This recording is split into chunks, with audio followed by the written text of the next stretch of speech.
Hello everyone, उत्कर्ष classes की online पाठशाला में एक बार आपका फिर से स्वागत है। विश्व का भूगोल सीरीज की हम 6 सीरीज पहले देख चुके हैं।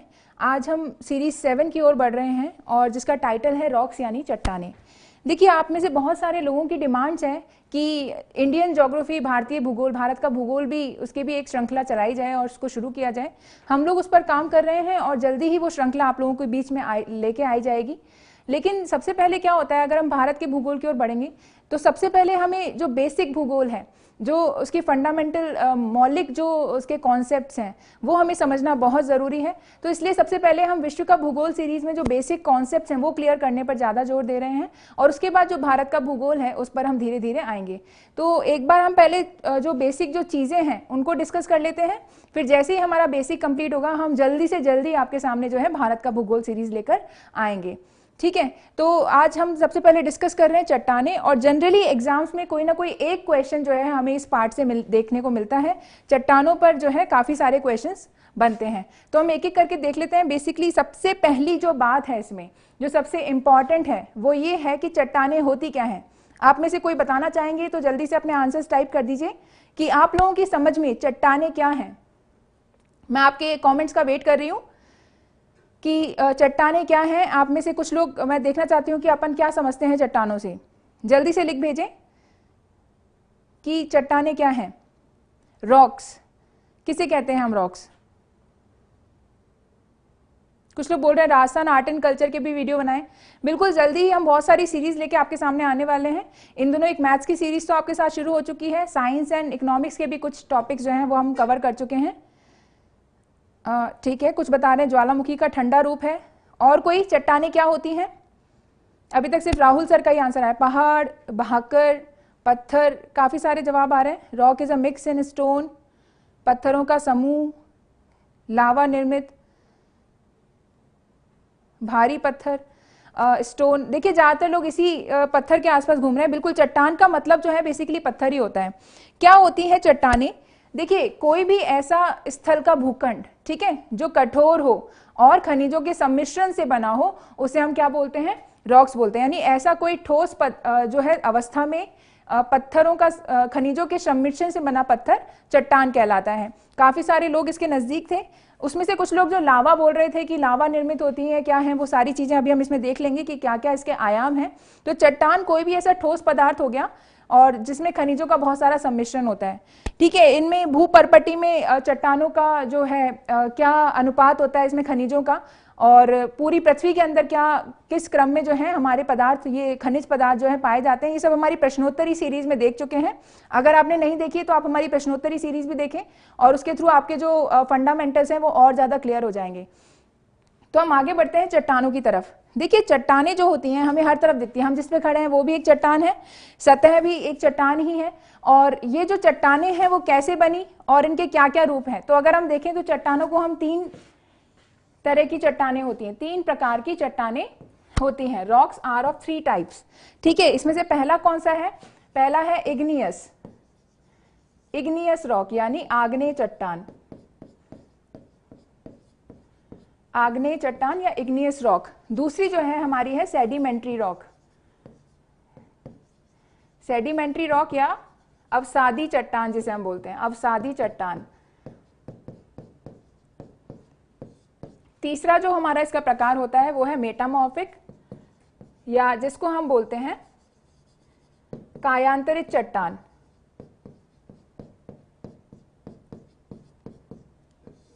ठीक है, तो 3 प्रकार की जो है चट्टानें होती हैं। अब इसमें से हम एक एक करके देख लेते हैं कि कौन सी चट्टान क्या होती है और उसकी क्या विशेषताएं हैं जिनसे हमारे क्वेश्चन जो है एग्जाम में बनते हैं। ठीक है, तो सबसे पहले हम डिस्कस कर रहे हैं इसमें से आग्नेय चट्टान, या फिर इग्नियस रॉक जिसको इंग्लिश में बोलते हैं। आग्नेय चट्टान, आग्नेय चट्टान किस बनती है? जैसे आप अभी काफी सारे लोगों ने अपने कमेंट में बताया कि जो आग्नेय चट्टान, जो हमारी चट्टानें होती हैं वो लावा निर्मित होती हैं। बिल्कुल सही बात है कि जो हमारी तप्त और तरल मैग्मा होता है, तप्त और तरल मैग्मा, ठीक है, जो तप्त और तरल मैग्मा होता है, कल ही हमारी जो सीरीज थी उसके अंदर हमने देखा था कि मैग्मा क्या होता है और मैग्मा कहाँ से आता है। हमने एक मैग्मा चैम्बर की बात की थी जो कि कहाँ स्थित था, एस्थेनोस्फेयर में स्थित था। ठीक है, तो हम उसी मैग्मा की बात कर रहे हैं। वो जब मैग्मा हमने देखा था कि जब टेंशन होता है, यानी जब तनाव की स्थिति होती है, दो चट्टानें, दो प्लेट एक दूसरे से दूर जा रही होती हैं, तब बीच में क्रैक या दरार बनती है और उसमें से जो है मैग्मा निकल के सतह पर आ जाता है। अब वो जो मैग्मा बाहर आता है वो धीरे धीरे ठंडा होता जाता है, ठंडा होता जाता है। क्यों? क्योंकि जो आंतरिक जो पृथ्वी के जो अंदर है वहां तापमान बहुत ज्यादा है और पृथ्वी के ऊपर है, जो सतह के ऊपर है, तापमान काफी कम है तुलनात्मक रूप से। ठीक है, तो जब वो मैग्मा ऊपर आता है तो वो ठंडा होता है और ठंडा होके क्या हो जाता है, ठोस हो जाता है और उससे जो चट्टान बनती है उसे हम बोलते हैं आग्नेय चट्टान। ठीक है, समझ में आया? तो आग्नेय चट्टान क्या होती है? तप्त और तरल मैग्मा के जम जाने से बनने वाली चट्टानें आग्नेय चट्टान कहलाती है। तो हमारी पहली चीज तो ये हुई। अब देखिए आग्नेय चट्टान किससे बनी है? तप्त और तरल मैग्मा से, यानी बहुत गर्म मैग्मा से बनी हुई है। तो इसका मतलब है इसमें कोई जीवावशेष मिलेंगे क्या? जल्दी से बताएं, क्या इसके अंदर जीवावशेष मिल सकते हैं इतनी गर्म चट्टानों के अंदर? एक सर पूछ रहे हैं लावा क्या होता है? सर हम कल उसमें डिस्कस कर चुके हैं कि जो मैग्मा होता है तो जब वो पृथ्वी पर नजर आता है तो उसे हम लावा कहते हैं। ये एक तरल रूप होता है जो सीमा जिसे हम बोलते हैं। जल्दी से बताएं क्या इसमें मिल सकती है? कुछ लोग लिख रहे हैं नहीं। बिल्कुल सही बात है, अगर इतना गर्म मैग्मा है तो उसके अंदर जीवावशेष नहीं मिल सकते, क्योंकि अगर होंगे भी तो वो नष्ट हो जाएंगे। अगर कोई जीव होगा तो उसकी हड्डियां तक नहीं बचेंगी। ठीक है, तो कोई अवशेष नहीं बचेंगे। तो पहली जो इंपॉर्टेंट बात है जिससे अक्सर क्वेश्चन पूछा जाता है एग्जाम में, इसके अंदर जीवाश्म जो है नहीं पाए जाते, जीवाश्म नहीं पाए जाते। ठीक है, दूसरी चीज जो इससे पूछी जाएगी वो ये है कि जो आपकी जो चट्टानें होती हैं, ठीक है, जो किससे बनी है? तप्त और तरल मैग्मा से, उनके ठंडे होने के कारण। ठीक है, तो मैग्मा एकदम गर्म निकला और वो धीरे धीरे ठंडा हो रहा है। ठीक है, तो ये चट्टानें कैसी होंगी? परतदार होंगी या अपरतदार होंगी? जल्दी से लिख के बता दें कि ये चट्टानें कैसी होंगी, परतदार होंगी या अपरतदार होंगी? लेयर्स होंगी क्या उन चट्टानों में? जल्दी से बताएं। देखिए इस क्लास को हम थोड़ा इंटरेक्टिव बनाते हैं, क्योंकि अब तक हम 6 सीरीज देख चुके हैं तो हमें थोड़ी बहुत नॉलेज जो है ज्योग्राफी की हो चुकी है, तो इसे हम थोड़ा सा इंटरेक्टिव बनाएंगे। हम लोग आपस में बात करते हुए चलेंगे। अपरतदार होती है, बिल्कुल सही बात है कि ये अपरतदार होगी, क्योंकि देखिए मैग्मा एक साथ बाहर निकला और एक बार में फैल के जम गया। तो जनरली जो हमारी आग्नेय चट्टानें होती हैं वो अपरतदार होती हैं,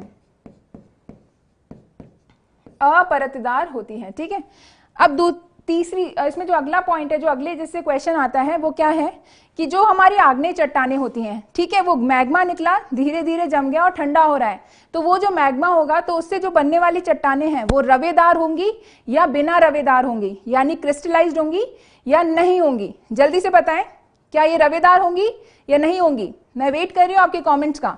देखिए जल्दी जल्दी बताएं, हम इसे बहुत ही इंटरेक्टिव मजेदार क्लास बनाएंगे। क्या ये रवेदार होंगी या नहीं होंगी रवेदार?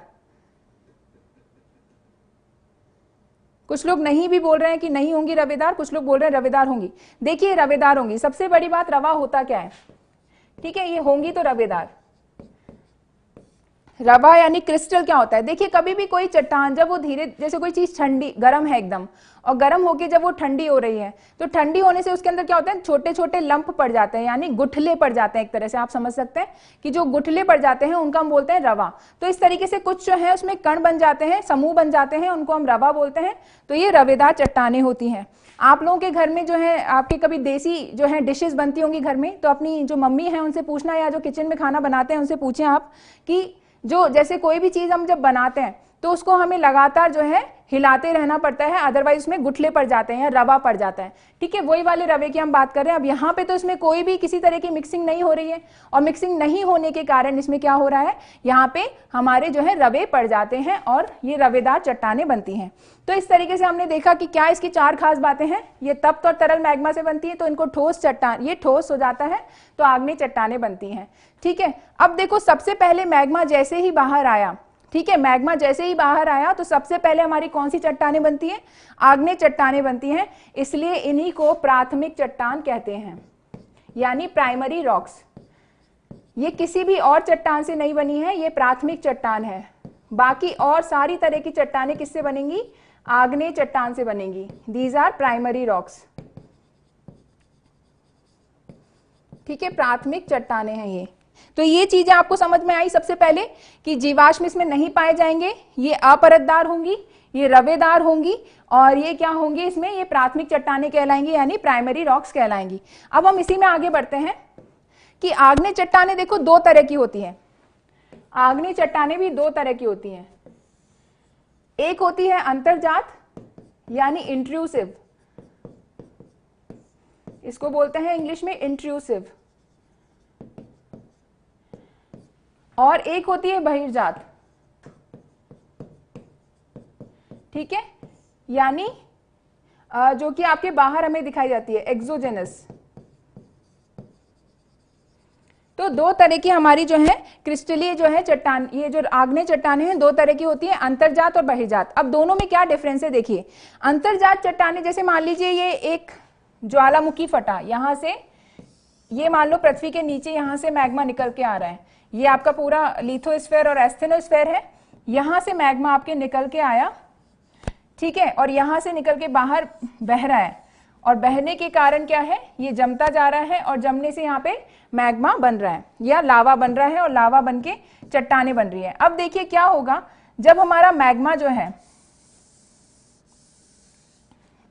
अब मान लीजिए ये जो हमारा मैग्मा है वो अंदर से आ रहा है, देखो पृथ्वी के अंदर से आ रहा है, और आते आते धीरे धीरे मान लीजिए ये यहीं कहीं जम गया, ठीक है, यहां किसी तरह से फैल गया, मान लीजिए इस चट्टानों में कहीं जगह थी, स्पेस खाली था, और ये जो मैग्मा बाहर निकला वो यहाँ पे ही बीच में कहीं रुक गया, यानी चट्टान बाहर नहीं आ पाया, पृथ्वी की सतह पर ये मैग्मा नहीं आ पाया और अंदर ही रह गया पृथ्वी की सतह के अंदर। तो इस तरह की जो चट्टाने हैं उनको हम क्या बोलते हैं, उनको हम बोलते हैं इंट्रूसिव या अंतर्जात। यानी अंतर्जात आग्नेय चट्टाने कौन सी होंगी, जो सतह के अंदर ही बनेंगी, यानी नीचे ही रह जाएंगी।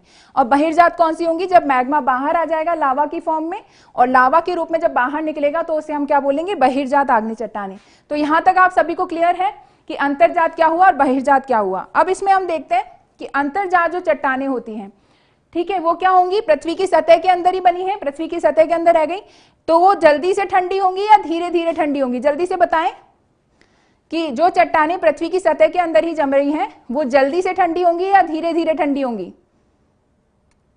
डाइक क्या है, अभी हम सभी ये सारी चीजें यहीं डिस्कस करेंगे, डाइक, सिल, लैकोलिथ वगैरह सारी चीजें, आप सब्र करें थोड़ा सा, जल्दी से बताएं कि धीरे ठंडी होंगी या जल्दी ठंडी होंगी।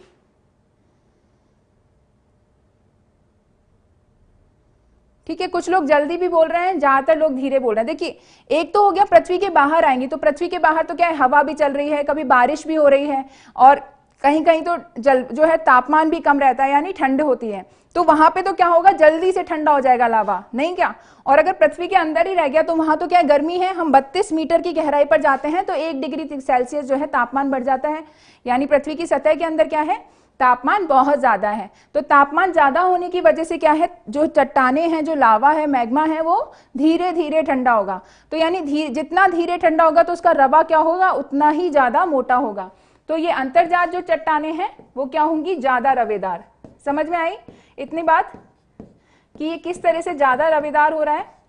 तो ये ज्यादा रवेदार होंगी और ये कम रवेदार होंगी, या ऐसा बोल सकते हैं कि इनका रवा जो है छोटा होगा। ठीक है, ऐसा बोल सकते हैं जो बहिर्जात चट्टाने होंगी उनका रवा जो है छोटा होगा और अंतर्जात चट्टानों का रवा जो है बड़ा होगा। ठीक है, यहां तक क्लियर है आप लोगों को। अब हम आगे बढ़ते हैं। देखो कौन कौन सी जो है चीजें इसके अंदर बन सकती है, अंतर्जात चट्टाने और बहिर्जात चट्टाने। देखो अंतर्जात चट्टाने जिसमें ज्यादा रवा होता है और वो धीरे धीरे ठंडा होता है, तो वहां पे बनता है ग्रेनाइट। ठीक है, इस तरह की जो चट्टाने होती हैं उनको हम बोलते हैं ग्रेनाइट। ठीक है, और जो हमारी बहिर्जात चट्टाने होती हैं ये होती हैं बेसाल्ट। बेसाल्ट, ठीक है, तो जो अंतर्जात चट्टाने हैं वो हैं ग्रेनाइट और बहिर्जात चट्टाने हैं वो हैं बेसाल्ट। तो दो चीजें इसमें पता चल गई, ये इनका रवा छोटा होगा और ये बेसाल्ट होंगी, इनका रवा बड़ा होगा और ये ग्रेनाइट होंगी। ये दो चीजें समझ में आई। अब इनकी जो फॉर्मेशन है, इंग्लिश में भी बताएं आपको, रवा मतलब होता है क्रिस्टलाइन फॉर्म। ठीक है, तो ये ज्यादा क्रिस्टलाइज्ड होंगी और ये कम क्रिस्टलाइज्ड होंगी, ये ग्रेनाइट और ये बेसाल्ट होगा। ठीक है, अब हम आगे बढ़ते हैं। अब हम देखते हैं अंतर्जात आग्नेय चट्टाने। अंतर्जात आग्नेय चट्टाने, अब इसमें हमें दो, या इंट्रूसिव इग्नियस रॉक्स की हम बात कर रहे हैं। अब इसके अंदर हमें एक चीज तो पता चल गई कि इनका रवा बड़ा होगा और ग्रेनाइट चट्टानें होंगी। अब इनके क्या है, अलग अलग फॉर्म्स बन जाते हैं और उनका हम अलग अलग नाम दे देते हैं, और इससे अक्सर एग्जाम में जो है आपके क्वेश्चंस आते हैं। तो उनको हम देखते हैं कि क्या क्या होता है। देखिए, अगर ये पृथ्वी के अंदर की हम अंतर्जात चट्टानें, देखो पृथ्वी की सतह के अंदर ही बनेंगी, ठीक है, तो इसलिए इन सब की बात हम कहाँ कर रहे हैं, पृथ्वी के अंदर बन रही है ये। अगर सपोज ऐसे कोई बड़ी और किसी निश्चित आकार की नहीं हो, अगर कोई बड़ी जगह पर जो है मैग्मा जम जाए और उसका कोई निश्चित आकार नहीं हो, ठीक है, कोई किसी भी फॉर्मेट में हो सकता है ये, तो इसको हम बोलते हैं बैथोलिथ, ठीक है, इसे हम बोलते हैं बैथोलिथ। हिंदी और इंग्लिश दोनों में ही बैथोलिथ बोलते हैं इसको, बैथोलिथ, ठीक है। ये तो अंतर्जात चट्टान का सबसे बड़ा फॉर्म होता है बैथोलिथ। अब देखिए, अब अगर मान लीजिए बैथोलिथ का छोटा भाई समझ लेते हैं, बैथोलिथ का छोटा फॉर्म, छोटा भाई, ठीक है, अगर ये इस तरीके से छोटे फॉर्म में आ जाता है और एक कैसा होगा, एक अर्ध गुंबद जैसा हो गया, अर्ध गुंबद जैसा हो जाएगा, ठीक है, इस फॉर्म में, तो इसे हम क्या बोलेंगे, इसे हम बोलेंगे लैकोलिथ, लैकोलिथ,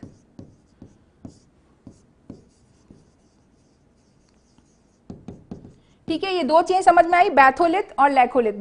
बैथोलिथ तो क्या हो गया, एक बहुत बड़ा भाग में जब मैग्मा जम जाएगा और उसका कोई निश्चित आकार नहीं होगा तो उसे हम बैथोलिथ बोलेंगे। और जब किसी सेमी स्फेरिकल माउंड या फिर अर्ध गुंबद के रूप में जब आपका जम जाएगा ये, तो छोटे फॉर्म में उसे हम बोलेंगे लैकोलिथ, ठीक है। अब इसके बाद हम आगे चलते हैं, तीसरी क्या होगी, अगर ये तश्तरी नुमा रूप में जम जाए, इस तरीके से जम जाए, तश्तरी नुमा रूप में, तो इसे क्या बोलेंगे, इसे हम बोलेंगे लोपोलिथ, लोपोलिथ, ठीक है। 3 हमने पढ़ लिए। अब इसके बाद मान लीजिए कि ये जो हमारा, एक तो हमने पढ़ा बैथोलिथ, लैकोलिथ और लोपोलिथ। अब अगर ये मान लीजिए किसी वेव की फॉर्म में जम जाए, यानी किसी वलन की तरह से, ठीक है, यहां पे थोड़ा सा मैग्मा यहां भी जम गया और यहां भी जम गया, इस तरीके से पूरा मैग्मा जमा हुआ है आपकी एक वेव की फॉर्म में, एक तरंग की तरह से, तरंग नुमा आकृति में ये जमा हुआ है, तो इसे हम क्या बोलेंगे, इसे बोलते हैं फैकोलिथ, इसे हम बोलेंगे फैकोलिथ,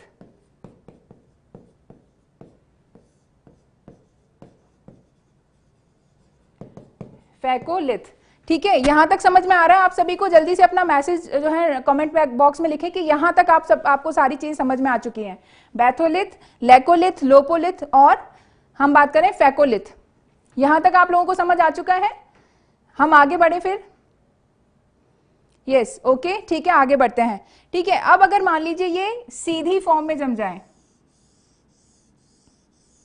ठीक है, इस तरीके से हॉरिजॉन्टल, क्षैतिज रूप से जम जाए, तो इसे हम बोलेंगे सिल, ठीक है, इसको बोलेंगे हम सिल बोलेंगे, ठीक है। और अगर ये सीधी फॉर्म में जम जाए, यानी ऊर्ध्वाधर रूप में, एक सीधी रेखा के रूप में ऊर्ध्वाधर रूप में जम जाए या थोड़ा सा टेढ़ा होके जम जाए, ठीक है, अगर ये क्षैतिज होगा तो हम बोलेंगे इसको सिल, और अगर ये सीधा या थोड़ा सा झुका हुआ होगा तो हम इसको बोलेंगे डाइक, ठीक है। तो इस तरीके से ये हमने कितनी आकृतियां पढ़ ली, हमने 6 आकृतियां पढ़ ली जो कि इंट्रूसिव इग्नियस रॉक है, यानी अंतर्जात क्या है, आग्नेय चट्टानें हैं, बैथोलिथ, लैपोलिथ, लैकोलिथ, सिल, फैकोलिथ और डाइक, ठीक है। इसको सिल और शीट दोनों बोलते हैं, कुछ लोग शीट बता रहे हैं, इसको शीट भी बोलते हैं और सिल भी बोलते हैं।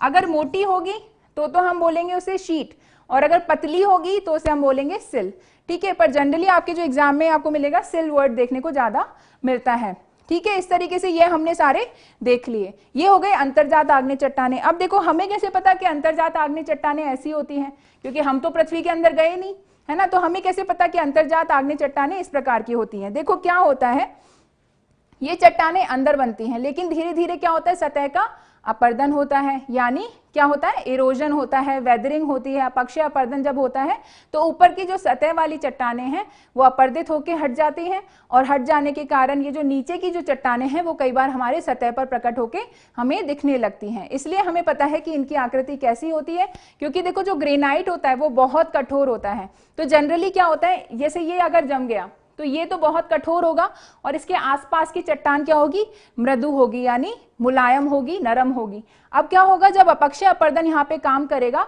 तो उसकी वजह से क्या होगा, तो मुलायम चट्टानें तो जल्दी कट जाएंगी। जैसे अगर पानी है, अगर पानी पत्थर पे गिरेगा और मिट्टी पे गिरेगा तो सबसे पहले क्या बहेगा, पत्थर या मिट्टी? सबसे पहले मिट्टी बहेगी, क्योंकि मिट्टी क्या होती है, नरम होती है, मुलायम होती है। तो इसी प्रकार से जो मृदु चट्टानें होती हैं, सॉफ्ट रॉक्स होती हैं, वो सबसे पहले अपरदित हो जाती हैं। और ग्रेनाइट क्या है, बहुत कठोर होने के कारण जल्दी से नहीं अपरदित होता, और इस वजह से क्या है, हमें ये जो चट्टानें हैं वो इसी फॉर्म में दिखाई देती हैं जब इनके आसपास की मृदु चट्टानें अपरदित होके हट जाती हैं। ठीक है, तो इस तरीके से हमें ये सारी चीजें पता चलती हैं कि ये इस फॉर्म में पृथ्वी के अंदर है। अब हमने देखा बहिर्जात चट्टानें। देखो बहिर्जात चट्टानें जनरली जब बाहर हमें दिखती हैं, बहिर्जात चट्टानें या बहिर्जात आग्नेय की हम बात कर रहे हैं, तो बहिर्जात आग्नेय चट्टानें जो हैं वो हमें किसके रूप में दिखाई देती है, वो हमें ज्वालामुखी के रूप में दिखाई देती हैं, या फिर किसी दक्कन, जैसे हमारा दक्कन का लावा है, दक्कन लावा ट्रैप है, दक्कन ट्रैप है, ठीक है, उस तरीके से दिखाई देती हैं। तो जनरली जहां भी बेसाल्टिक चट्टानें हमें देखने को मिलती हैं, या तो ज्वालामुखी के रूप में हमें देखने को मिलेंगी, ज्वालामुखी के रूप में, या फिर हमें ये देखने को मिलेंगी जैसे लावा उद्वेलन के रूप में। जब लावा उद्वेलन के रूप में बाहर दिखेगा तो इसमें क्या होगा, रवा बहुत छोटा होगा, और इसमें जो चट्टान बनेगी उन्हें हम बोलते हैं बेसाल्टिक चट्टानें या बेसाल्ट। ठीक है, अब जब बेसाल्ट अपरदित होता है, ठीक है, बेसाल्ट जब अपरदित होता है या इरोडेड होता है तो उससे क्या बनती है, हमारी काली मिट्टी। सबको पता है काली मिट्टी बनती है, ब्लैक सॉइल जिसको हम बोलते हैं, या फिर इसको हम रेगर सॉइल भी बोलते हैं, रेगुर सॉइल। ठीक है, ब्लैक सॉइल या रेगुर मिट्टी भी बोलते हैं। ठीक है, और रेगुर मिट्टी किस चीज के लिए फेमस है, काली मिट्टी जो है सबसे ज्यादा इसमें किसकी जो है कृषि अच्छी होती है, वो है कपास की या कॉटन की। कॉटन की एग्रीकल्चर जो है, सब कॉटन की खेती सबसे ज्यादा अच्छी होती है काली मिट्टी में। ठीक है, इसलिए इसको कई बार काली कपासी मिट्टी भी कहा जाता है, काली कपासी मिट्टी। ठीक है, तो आपको ये समझ आया, अगर बाह्य आग्नेय चट्टान है, ठीक है, तो उसमें क्या होगा, बाह्य आग्नेय चट्टान में ज्वालामुखी बनेंगे या फिर लावा का उद्वेलन हो जाएगा। जो लावा उद्वेलन होगा उसमें बेसाल्ट बनेगा, और जो बेसाल्ट है वो अपरदित होकर काली मिट्टी बनेगी। काली मिट्टी में सबसे ज्यादा क्या होगा, रेगुर जो है कपास की फसल अच्छी होती है। इसके अलावा जो है आपकी गन्ने की फसल भी बहुत अच्छी होती है, मूंगफली की फसल भी बहुत अच्छी होती है, ये बहुत ही उपजाऊ मिट्टी होती है। ठीक है, पर जनरली कपास के लिए जानी जाती है, इसलिए हम काली कपासी मिट्टी भी इसे बोलते हैं। इसी वजह से हमारे क्या है, महाराष्ट्र में, गुजरात में, वहां पे लावा उद्वेलन हो रखा है, दक्कन का लावा पाया जाता है, और इसी वजह से वहां पे जो है हमारे कपास की खेती, गन्ने की खेती ये बहुत ज्यादा होती है महाराष्ट्र और गुजरात में। ठीक है, ये आपको यहां तक समझ में आया कि क्या होती है आग्नेय चट्टानें। अब हम आगे बढ़ते हैं, अगली हमारी जो चट्टान है वो क्या है, सेडिमेंट्री रॉक्स, या जिसको हम बोलते हैं अवसादी चट्टानें, अवसादी चट्टानें। ठीक है, अब हम इनकी बात कर रहे हैं। अब देखो क्या हुआ, जो हमारी आग्नेय चट्टानें बनी थी, आग्नेय चट्टानें क्या हुई थी, वो अब अपरदित होने लग गई। अब अपरदित होके, जैसे ग्रेनाइट है, ग्रेनाइट पे पानी, बारिश आई तो थोड़ा सा फिसलन या घिसाई तो होगी उसकी, हवा चली तो कुछ कंकड़ पत्थर के रूप में। अच्छा देखिए, एक बात हम बताना भूल गए आपको, आग्नेय चट्टान में वो क्या था कि आग्नेय जो चट्टान है उस पे फिजिकल वेदरिंग यानी भौतिक अपक्षय का प्रभाव ज्यादा होता है और रासायनिक अपक्षय का प्रभाव कम होता है। वो क्यों, देखिए आग्नेय जो ग्रेनाइट चट्टान है वो बहुत कठोर होती है। ठीक है, अब बहुत कठोर होने की वजह से पानी भी उसको जल्दी से नहीं तोड़ पाता है, और इसी तरह के और जितनी भी रासायनिक क्रियाएं होती हैं वो उस पर जल्दी से नहीं हो पाती हैं। लेकिन क्या होता है, जैसे उसमें क्या होते हैं, रवे होते हैं, अभी हमने पढ़े कि उसमें रवेदार चट्टानें होती हैं, और रवेदार होने की वजह से उसमें बीच बीच में क्या होती है, वायु भरी होती है, हवा भरी होती है, एयर के पैकेट्स होते हैं। तो क्या होता है, जब जैसे गर्मियां पड़ी, बहुत तेज धूप पड़ रही है, तो वो चट्टानें क्या करती हैं, फैलती हैं, उस स्पेस में वो फैल जाएंगी, और फैलने के कारण क्या होगा, उसमें फैलाव होगा तो चटकन आ जाएगी। फिर जब दोबारा ठंड पड़ेगी तो वापस से सिकुड़ जाएंगी। तो जो फैलाव और सिकुड़न जो होता है उसकी वजह से उसमें क्या होती है, बहुत ज्यादा टूट फूट होती है, अपक्षय अपर्दन होता है। इसलिए जो हमारी आग्नेय चट्टानें होती हैं उसमें भौतिक अपक्षय ज्यादा होता है और रासायनिक अपक्षय का प्रभाव कम होता है। ठीक है, अब जैसे मान लीजिए बहुत ज्यादा उसमें टूट फूट हो रही है ग्रेनाइट में या बेसाल्ट में, तो उससे क्या होगा, उस टूट फूट से जो बनेंगी चट्टानें उन्हें हम सेडिमेंट्री रॉक्स कहते हैं। सेडिमेंट्री रॉक्स जैसे हमें जो मिट्टी मिल रही है, ठीक है, सतह पे, वो भी एक तरह से क्या है, अवसादी चट्टान है, सेडिमेंट्री रॉक्स है, यानी परत दर परत जो जमती जाती है। अब हमारे घर में जैसे मान लीजिए अगर आप 7 दिन झाड़ू नहीं लगाएंगे तो क्या हो जाएगा, पहले दिन की मिट्टी, ठीक है, वो तो फिर दूसरे दिन और मतलब जितने दिन होते जाएंगे उतनी ज्यादा मिट्टी जमती जाएगी, तो वो एक परत दर परत जमती जा रही है और इसलिए हम उसे क्या बोलते हैं, परतदार चट्टानें बोलती हैं। तो इसमें सबसे इंपॉर्टेंट बात क्या है, परतें होती हैं, परतदार होती है चट्टान, ठीक है, परतदार होती है, जबकि वो क्या थी, आग्नेय चट्टान परतदार नहीं थी और ये क्या है, परतदार चट्टान है, ठीक है। इसके अंदर रवा नहीं होता है, रवा क्या होता है, क्रिस्टल्स इसके अंदर नहीं होते हैं, ठीक है। तीसरा इसकी अंदर क्या बात हो गई, देखो आग्नेय चट्टान के अंदर जीवाश्म हमें नहीं मिल रहे थे क्योंकि तब तो तरल मैग्मा बहुत ज्यादा गर्म होता है, और जबकि जो सेडिमेंट्री रॉक्स हैं इसके अंदर हमें जीवाश्म मिलते हैं, जीवाश्म पाए जाते हैं, ठीक है, जीवाश्म पाए जाते हैं। इसी की वजह से हमें सबसे ज्यादा जो तेल है, ठीक है, खनिज तेल हमें मिलता है, जो हमारी वो कहां पर मिलता है, वो अवसादी चट्टानों में मिलता है। जितना भी खनिज तेल या गैस या कोयला, ये इस तरह की जो चीजें हैं वो सब हमें कहां मिलती हैं, अवसादी चट्टानों में मिलती हैं। यानी कोयला क्या है, एक प्रकार से एक अवसादी चट्टान है, ठीक है, खनिज तेल क्या है, एक प्रकार की अवसादी चट्टानों में मिलता है, ठीक है। तो ये सारी चीजें हमने इसमें देखी, सेडिमेंट्री रॉक्स। अब सेडिमेंट्री रॉक्स भी जो होती हैं वो 2 तरह की होती हैं,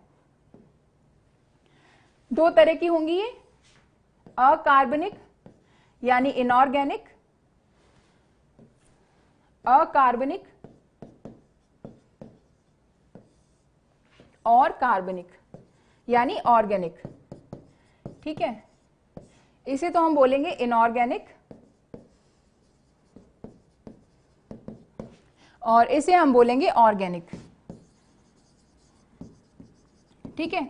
अब अकार्बनिक चट्टानें देखो कौन कौन सी हो सकती हैं, जैसे हमने ले लिया चूना पत्थर, ठीक है, चूना पत्थर भी क्या है, एक तरह का अकार्बनिक चट्टान है, या जैसे हम इंग्लिश में बोलते हैं लाइमस्टोन, लाइमस्टोन, ठीक है। दूसरा क्या होता है, बालू का पत्थर, सैंडस्टोन, सैंडस्टोन, ठीक है।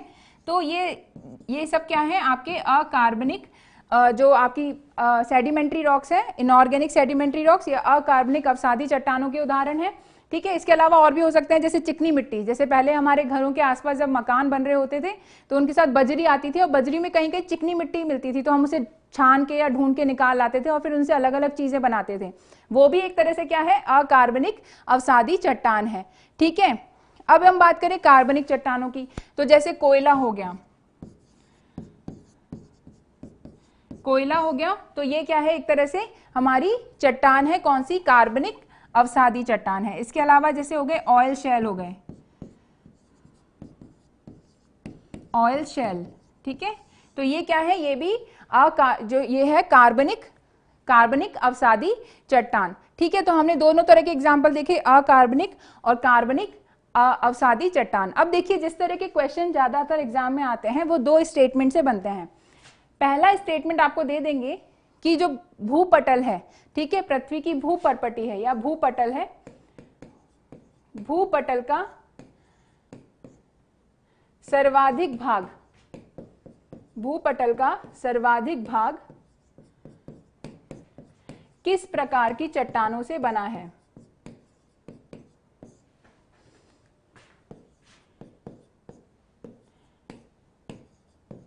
किस प्रकार की चट्टानों से बना है। यह है आपका पहला चट्टान। और ऑप्शन में क्या है, ऑप्शन में आपके वो सारी तीनों चट्टानें हैं, आग्नेय चट्टान, अवसादी चट्टान और एक कायांतरित चट्टान, जिसे हम अभी आगे पढ़ेंगे, ठीक है। दूसरा आपका सवाल आएगा कि भूपटल पर सर्वाधिक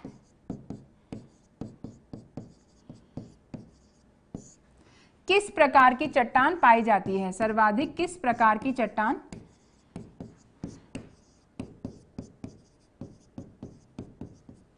सर्वाधिक किस प्रकार की चट्टान पाई जाती है, ठीक है। अब ये दो आपके पास क्वेश्चन है। सबसे पहले हम पहला क्वेश्चन देखते हैं, भूपटल का सर्वाधिक भाग किस प्रकार की चट्टानों से बना है। जल्दी से आप अपना आंसर लिख के भेजें। पहला जो सवाल है, पहला जो सवाल है उसका आंसर लिख के भेजिए। सेडिमेंट्री लिख रहे हैं, कायांतरित, सेडिमेंट्री, कायांतरित, सिलिका। देखो आपके पास तीन ही ऑप्शन हम दे रहे हैं, आग्नेय, अवसादी और कायांतरित, igneous, sedimentary and metamorphic.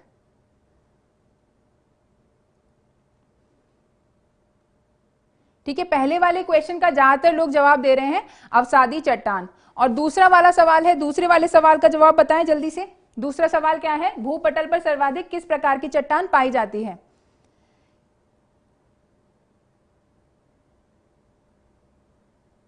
Second वाले का आंसर भी देखो, सब ज्यादातर लोग अवसादी बता रहे हैं। दीपक जी बता रहे हैं पहले का अवसादी, दूसरे का आग्नेय। ठीक है, कुछ मिक्स से जवाब आ रहे हैं। अभी जल्दी से हमारे जो है, अभी मुझे लगता है ये टॉपिक समझ में नहीं आया। ठीक है, ये दोनों क्वेश्चन हम देख लेते हैं और ये बहुत ही कंफ्यूजिंग क्वेश्चन है, इसमें जनरली हम एग्जाम में कंफ्यूज हो जाएंगे। पहला क्वेश्चन है, भूपटल का सर्वाधिक भाग किस प्रकार की चट्टानों से बना है। जरा एक बार बना पे आप फोकस करें। ठीक है, बना वर्ड पे फोकस करें। अभी मैंने आपको क्या बताया था, जितनी भी प्रकार की चट्टानें हैं वो ज्यादातर किससे बनी होती है, आग्नेय चट्टानों से बनी होती है। मैंने अभी आपको बताया कि प्राथमिक चट्टानें कहते हैं हम किसको, आग्नेय चट्टाने को। तो ज्यादातर जो हमारी चट्टानें हैं वो किससे बनी होती है, आग्नेय चट्टाने से। तो जो हमारी भूपटल की लगभग 90%, भूपटल की लगभग जो 90% जो हमारी चट्टानें हैं वो किससे बनी है, आग्नेय चट्टानों से बनी है। आप बोलेंगे कि फिर 10% किससे बनी है, जब सारी आग्नेय से बनी है। कुछ जीवाश्म भी हो जाते हैं, बहुत सारी और चीजें भी उसके अंदर इंक्लूड हो जाती है, जैसे जीवाश्म है, वनस्पति के अवशेष हैं, तो वो भी उसका पार्ट बन जाते हैं और चट्टान बन जाते हैं। ठीक है, तो जो सबसे ज्यादा 90% जो है आग्नेय चट्टानों से बना है, आग्नेय चट्टानों से बना है। अब दूसरा सवाल हम देखें कि भूपटल पर सर्वाधिक किस प्रकार की चट्टान पाई जाती है, यानी सबसे ज्यादा कौन सी प्रकार की चट्टान पाई जाती है। तो देखिए, अगर अपन घर के बाहर निकलेंगे तो हमें सबसे ज्यादा क्या दिखेगी, मिट्टी, मृदा दिखेगी। और मैंने अभी आपको बताया मृदा क्या है, एक प्रकार की अवसादी चट्टान है। ठीक है, परतदार परत जमती जाती है वो। ठीक है, तो वो एक तरह से सेडिमेंट्री रॉक है। ठीक है, तो यानी अगर ये क्वेश्चन आता है कि भूपटल पर सर्वाधिक किस प्रकार की चट्टान पाई जाती है, तो वो है अवसादी चट्टान। हमारे भूपटल पर लगभग 75% जो है अवसादी चट्टान पाई जाती है, अवसादी चट्टान पाई जाती है। तो होपफुली आपको ये समझ में आए होंगे दोनों क्वेश्चन में देखो थोड़ा सा डिफरेंस है और इसमें कंफ्यूज नहीं होना है, शब्दों का हेरफेर है, बना या पाई जाती है। ठीक है, तो आपको ये दोनों समझ में आई, आग्नेय चट्टानें और अवसादी चट्टानें। अब हम आगे बढ़ते हैं, आगे। अब हमारी अगली जो चट्टान है, जो लास्ट हमारी चट्टान है, वो कौन सी है, कायांतरित चट्टान या मेटामॉर्फिक रॉक। कायांतरित चट्टान या इसको हम बोलते हैं मेटामॉर्फिक।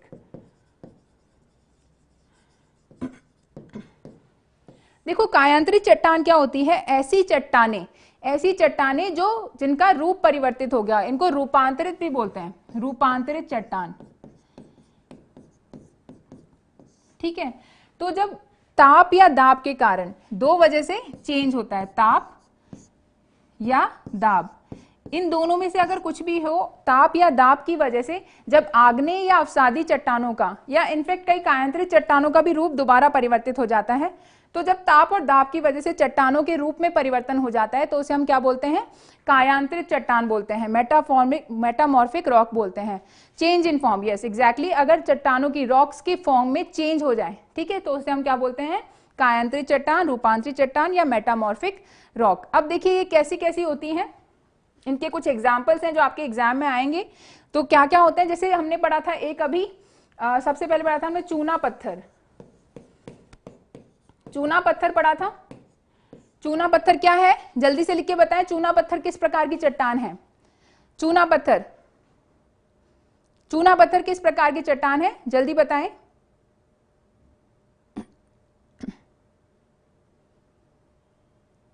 चूना पत्थर किस, आग्नेय चट्टान है या अवसादी चट्टान है, परतदार होंगी, अवसादी चट्टान है, हाँ, इनऑर्गेनिक सेडिमेंट्री रॉक है। ठीक है, ठीक है, अकार्बनिक अवसादी चट्टान है चूना पत्थर। और इसका जो कायांतरित रूप है वो क्या है, संगमरमर, मार्बल जिसे हम बोलते हैं, हमारे घरों में अक्सर लगा होता है मार्बल, संगमरमर वो क्या है, चूना पत्थर का कायांतरित रूप है। ठीक है, दूसरा हमने पढ़ा था अभी एक बालू का पत्थर। बालू का पत्थर हमने पढ़ा था, सैंडस्टोन, बालू का पत्थर सैंडस्टोन। तो सैंडस्टोन जो है वो किससे बना, उसका जो परिवर्तित रूप है वो क्या है, क्वार्ट्जाइट है, क्वार्ट्जाइट। ठीक है, चूना पत्थर का क्या है, संगमरमर, और बालू का पत्थर का क्या है, क्वार्ट्जाइट है। ठीक है, तीसरा भी हमने पढ़ा था कोयला। कोयला भी एक तरह से अवसादी चट्टान है। कोयले का परिवर्तित रूप क्या है, ग्रेफाइट या हीरा। ग्रेफाइट भी है और हीरा भी है। ठीक है, ग्रेफाइट एक 2D फॉर्म में होता है और हीरा जो हमारा होता है वो 3D होता है। ठीक है, परत परत दर परत ही होता है ग्रेफाइट भी, और जो हीरा होता है वो 3D होता है। ठीक है, ये दोनों में डिफरेंस है। कोयला, कोयले के ही दोनों फॉर्म है, तो कोयले की जो है कायांतरित चट्टाने हैं, ग्रेफाइट और हीरा। इसके अलावा कुछ हमने आग्नेय चट्टाने देखी थी, कौन कौन सी, जैसे हम देख लेते हैं। पहले हमने देखी थी ग्रेफाइट। ठीक है, ग्रेफाइट की कायांतरित चट्टान क्या बनेगी, नीस बनेगी, नीस। ठीक है, और एक हमने पढ़ा था बेसाल्ट। बेसाल्ट की कायांतरित चट्टान जो है वो क्या बनेगी, सिस्ट बनेगी, या फिर एम्फीबोलाइट भी बनती है, एम्फीबोलाइट। ये दोनों ही क्या है, बेसाल्ट के कायांतरित रूपांतरित रूप हैं। तो इस तरीके से समझ आया, कुछ एग्जाम्पल्स भी। इनमें से जो भी आपको जो है चीजें अच्छी लगी हो उनका स्क्रीनशॉट लेके जरूर रख लें, या फिर उनको अपनी कॉपी में लिख लें, क्योंकि इससे क्वेश्चंस जो है बहुत ज्यादा संख्या में एग्जाम्स में आते हुए हमें दिखते हैं। किसी भी प्रकार के एग्जाम हो, इनसे हमें क्वेश्चंस दिखते हैं। तो अभी हमने 3 देख लिए, आग्नेय चट्टाने, कायांतरित चट्टाने और मेटामॉर्फिक या कायांतरित चट्टाने। तो 3 हम देख चुके हैं। तो इनमें से अगर आपके कोई और सवाल बनते हो तो आप पूछ लीजिए जल्दी से, और उनको हम डिस्कस कर लेते हैं। अगर आपके कोई सवाल हो तो आप जल्दी से मुझे लिख के भेजें।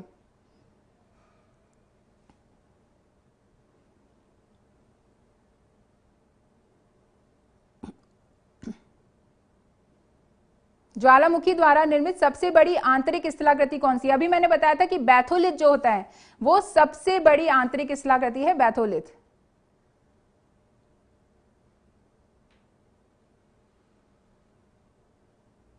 अगर आपकी जो आज हमने चट्टानें पढ़ी हैं इनसे रिलेटेड कोई भी क्वेश्चन हो तो आप जल्दी से पूछ सकते हैं। डोलोमाइट क्या है? देखिए बहुत सारे जो हैं इसके फॉर्म होते हैं, ग्रेनाइट, डोलोमाइट, ठीक है, बेसाल्ट हमने पढ़ा है, एंथ्रिस मतलब एम्फीबोलाइट, ये सभी एक बहुत सारे तरह के फॉर्म में होते हैं, और ये आपके लिए बहुत ज़्यादा टेक्निकल चीज़ें हो जाएंगी, इनकी आपको ज़रूरत नहीं है इतनी नॉलेज की। ये सभी एक प्रकार की ही चट्टानें हैं जो मैग्मा से बनती हैं। What is 3D? 3 डायमेंशन जो भी चीजें होती हैं त्रिविमीय है। जैसे हम हैं, हमारी क्या है, लंबाई, चौड़ाई, मोटाई, तीनों चीजें हैं। ठीक है, इसी प्रकार से 2D कोई ऐसी चीज होगी जिसकी सिर्फ या तो लंबाई चौड़ाई होगी, ठीक है, यानी 2 दिशाओं में ही उसकी वृद्धि होगी, तो उसे 2D बोलेंगे। तो ग्रेफाइट क्या होता है, परत दर परत होता है, उसमें मोटाई नहीं होती है, और हीरे में तो मोटाई भी होती है। डाइक क्या है? अभी हमने बताया था कोई सीधी खड़ी आंतरिक जो है स्थलाकृति हो तो उसे हम बोलते हैं डाइक। लिग्नाइट क्या है? लिग्नाइट भी एक तरह से कोयला है, तो कोयले के जो रूपांतरित रूप हैं वही लिग्नाइट के भी होंगे।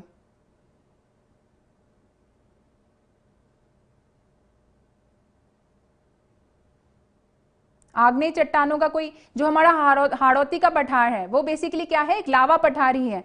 तो इस तरह से राजस्थान में भी हम जो है इसके उदाहरण हम देखते हैं आग्नेय चट्टानों के।